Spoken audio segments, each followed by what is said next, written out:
Alright, for this investigation, I'll be using the UCAT, or the Youth Catechism of the Catholic Church. It's essentially a simplified guide to Catholic beliefs and teachings, designed to help younger readers understand the faith and its doctrines. So I picked this book up at a thrift store, at a secondhand store. It's in brand new condition. The back of this says, "Study this catechism. This is my heartfelt desire. Study this catechism with passion and perseverance. Study it in the quiet of your room. Read it with a friend. Form study groups and networks. Share with each other on the internet. You need to be more deeply rooted in the faith than the generation of your parents." Pope Benedict, XVI,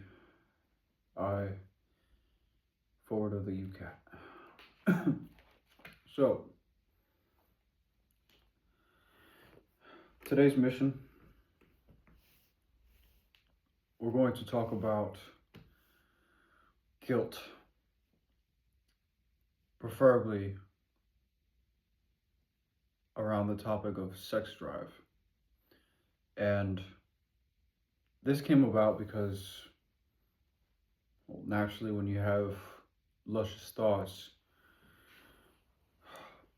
well, for me anyway, there is a certain amount of guilt that arises, especially the way that I dress or the way that I act or what I find arousing. There's a guilt around it. There's not a theme or a word behind it, but there's always some guilt there. And I was curious as to why. Is it religious trauma? I don't like using that word, but people throw it around, so I might as well just borrow it for a second. Religious trauma, religious leftovers, symptoms, whatever you want to call it, from leaving the church, right? And then I thought to myself, well, society is actually really hypersexualized, and it's very pro-abstinence. You know, No Nut November and stoic groups that try to outlast each other and see who, nuts first. But this drove me deeper into what my actual stand on this was. I'm wondering, where did this guilt really resonate from? Where did it come from?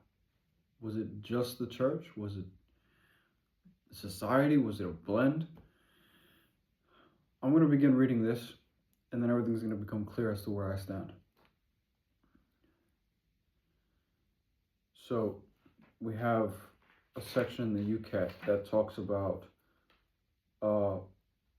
page 415. What is the church's judgment on homosexuality? God created man as male and female, and destined them for each other in a bodily way as well. The church accepts without reservation those who experience homosexual feelings. They, persons who experience homosexual feelings, should not be unjustly discriminated against because of that. Keep that in mind. So now it is not pro-homosexuality, but it's not against it either. Moving on. At the same time, the church declares that all homosexual relations in any form are contrary to the order of creation. Keep that key in mind. Contrary to the order of creation. Now we're going to go into masturbation. My favorite. Page 409. Is masturbation an offense against love? In my mind, normally it's an offense against God or whatever. But this kind of enlightened me. Masturbation is an offense against love because it makes the excitement of sexual pleasure an end in itself and uncouples it from the holistic unfolding of love between a man and a woman. That is why sex with yourself is a contradiction in terms. The church does not demonize masturbation, but she warns against trivializing it. In fact, many young people and adults are in danger of becoming isolated in their consumption of lewd pictures, films, and internet services instead of finding love in a personal relationship. Loneliness can lead to a blind alley in which masturbation becomes an addiction, living by the motto, for sex, I do not need anyone. I will have it myself, however and whenever I need it. Makes nobody happy. All right. Remember what I told you to remember? I forgot it myself. But it's called the order of creation. Contrary to the order of creation, homosexuality and masturbation are two things that this catechism says is against the order of creation. What that means is not for or against. It's just in the middle. It's against the order. So yes, they're respectful of it. They understand it. They're aware of it. But it's outside of the order of things, the natural order of things. And so where that puts us with guilt, right?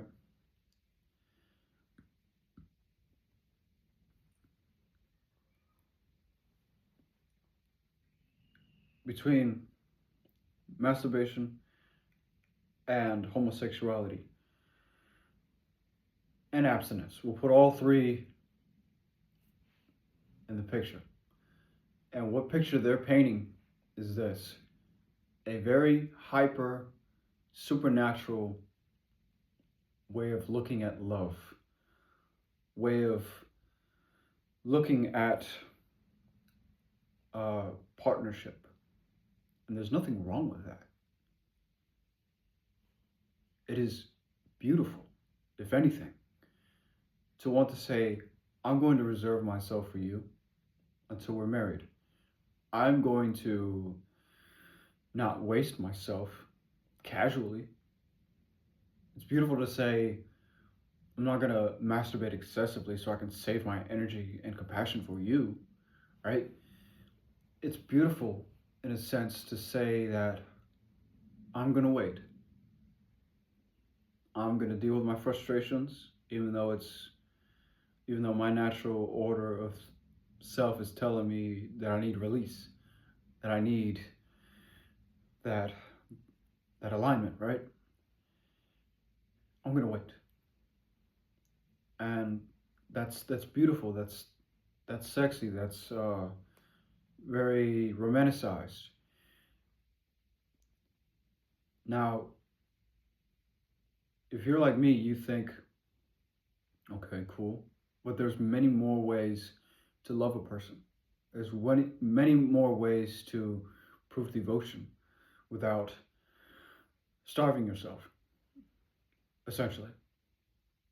And people might call us weak, you might call me weak, but essentially, like, what I'm proposing is that's a bit of a high standard. It's too high of a standard for me. As a person, I accept that. You call it what it is. Call me weak, call me soft, whatever. But for me, I don't like abstaining. I'm a very hypersexual person. Many men are, many people are. And it's a part of me. It's something that I don't want to ignore. I've been at war with it ever since I've been a boy. What point does that war serve now? I've allowed myself to be free and express myself. And saving myself for someone or abstaining for someone, it's cute, but I don't want to do that. I've accepted that I don't want to do that. And that puts me in a contradiction of the natural order, meaning that this way of living is not compatible with a Christian lifestyle. Not because I'm a sinner, not because masturbation, if I was a homosexual, or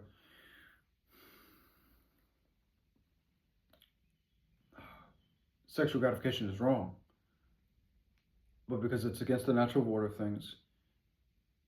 And if I were to be devoted to that, I'd have to give up that lifestyle. So I'm not here to bash the catechism or anyone. I'm just here to say that I'm way more intelligent than I was a year ago, because I can confidently say that our real enemy is being indoctrinated too early. When I was a boy, I believe my problems stemmed from being taught these things. These things are not easy kindergarten level things to learn. They're very complicated in a child's mind, especially when a child is trying to develop and understand the world as it is, trying to walk, trying to do all these things, or make friends and fit in and figure out who they are, right? This is a lot. On the surface, they see only sin. They see only wrong, wrong, wrong, sin, God, fear, right? They don't see things like that. I didn't see things like that for the longest time, up until today. I believe that my way of living was an assault on the church. In reality, it's a lot less. It's a lot more subtle than that. It's just a contradiction. It's not opposed, nor is it for. It's slightly in the middle, to where it's incompatible with the way of life, with their way of life, right? Meaning, right?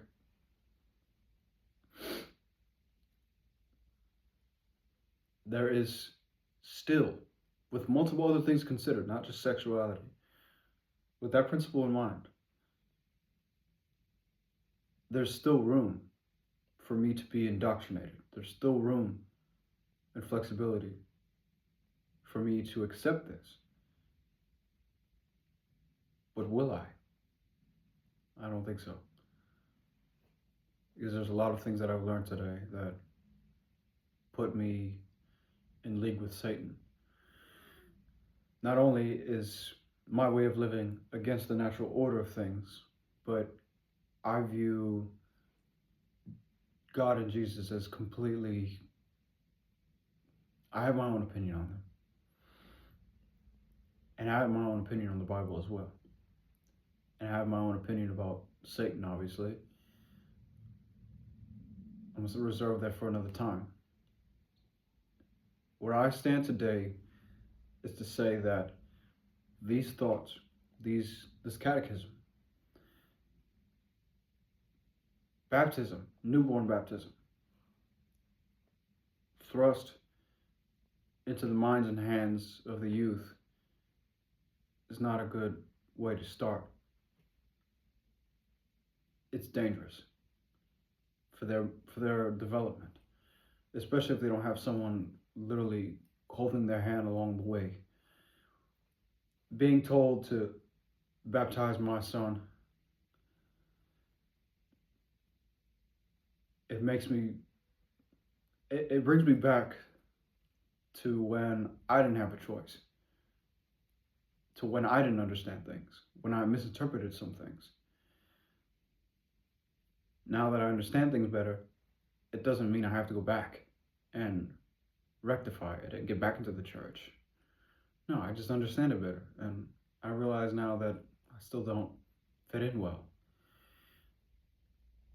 But when I see my son, I see a clean slate, a soul that has a clean slate, a soul that has an opportunity to make decisions, truly make decisions, and not be immediately a part of the family.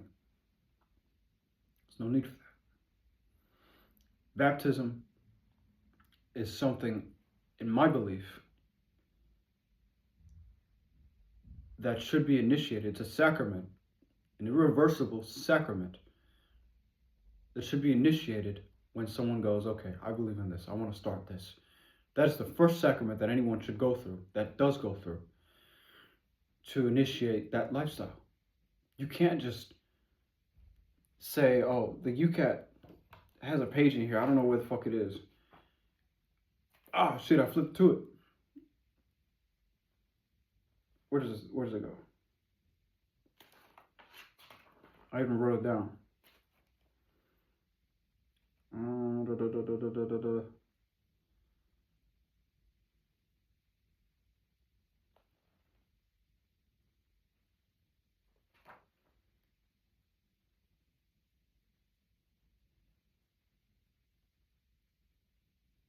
I'm on the page. I'm sorry. I wrote it down. There you go. All right. Since baptism is a covenant with God, the individual must say yes to it. In the behalf of children, the parents confess the faith on behalf of the children.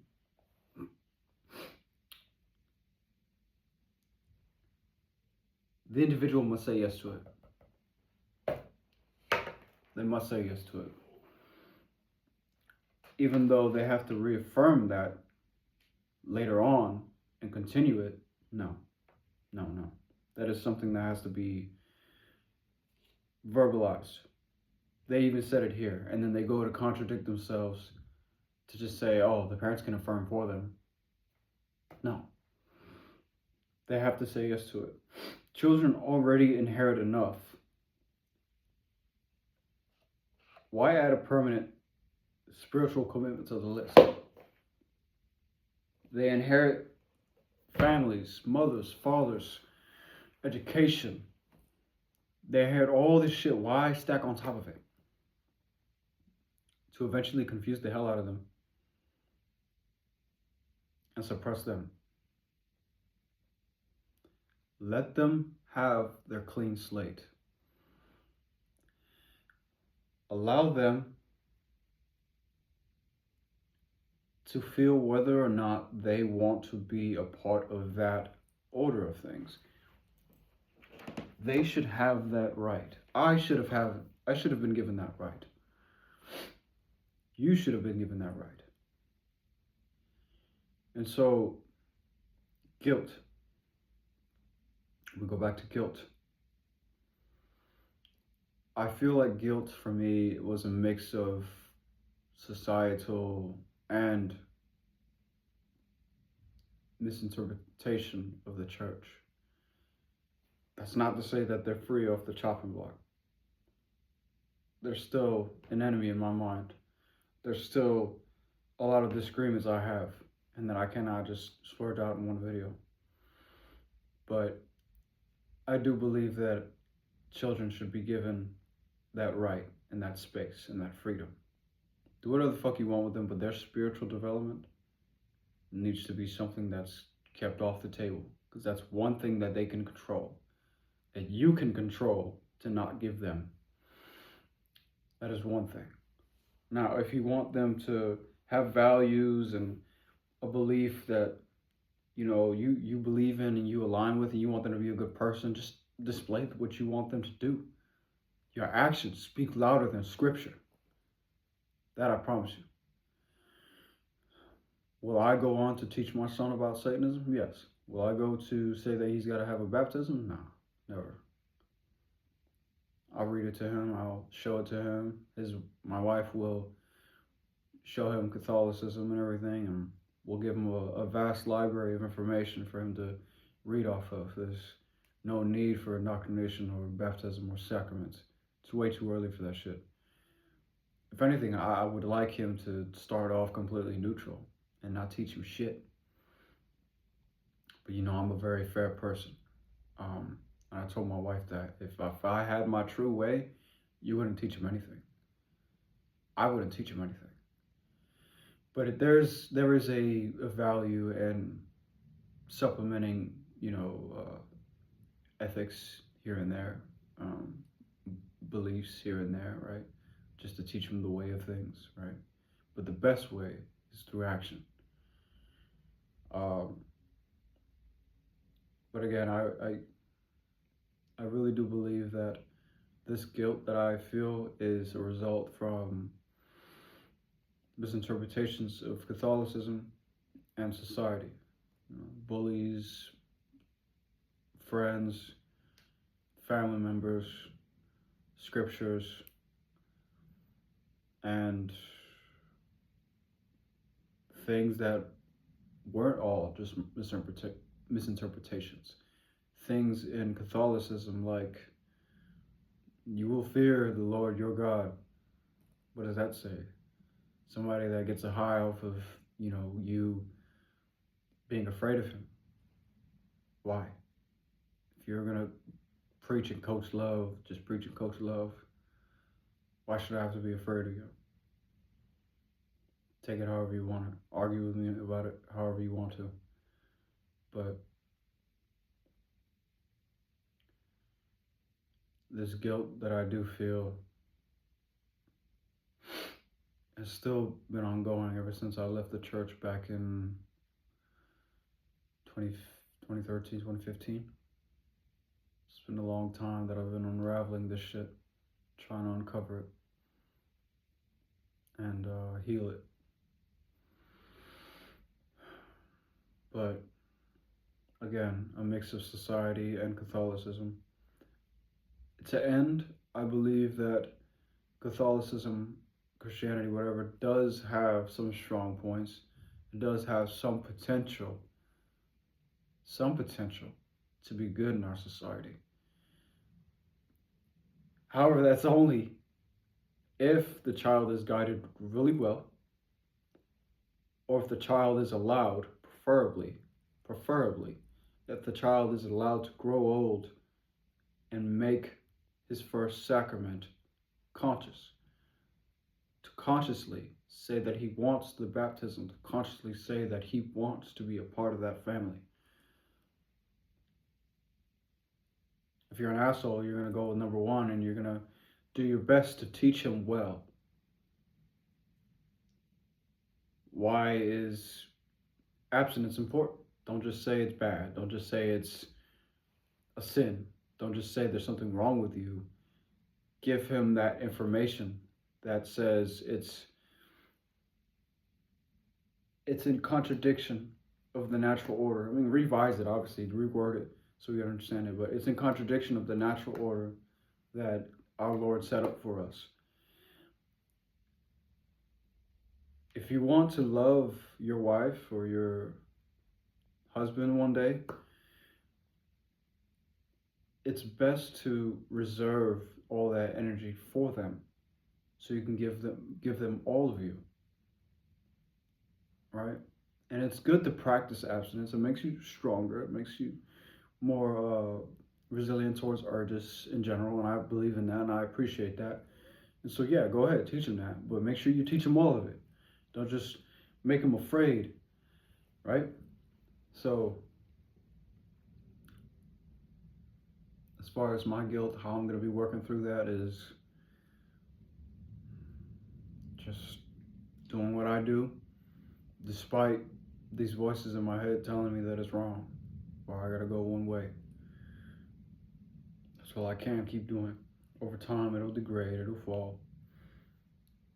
Even though I thought I was fighting them head on directly years ago, that wasn't really the truth. I was still trying to develop myself to be a fucking purist. But now I don't give a fuck anymore. I'll do whatever the fuck I want to. Obviously, with responsibility and legal intent. But that's it.